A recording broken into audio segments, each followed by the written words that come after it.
Hi guys! Good morning po. Welcome to my vlog. So, papunta na po kami ng work po namin dyan. Kaya bumaba na po kami. Yan, ganyan po ang aming sa house. Ayun pong isa kong kasama. Nandun na po siya sa baba kasi siya po ang nauna. Yan. Oh, ayan. Yan pang aming So, maganda pang araw na ngayon dito sa Taguig.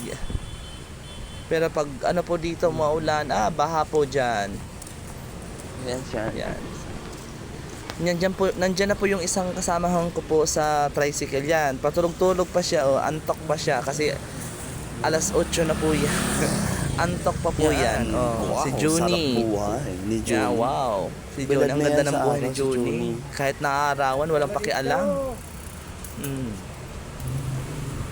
Yan. So, papasok na kami na ate kasi sasabihin ko sana paano na po.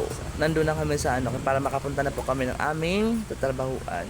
Ihatid po kami ni Kuya. Kuya. Yan. Nandiyan po si Coco, yung aso ni ate. Yan, lalabas niyan. Yan na nakakarinig si Coco lagi. Okay.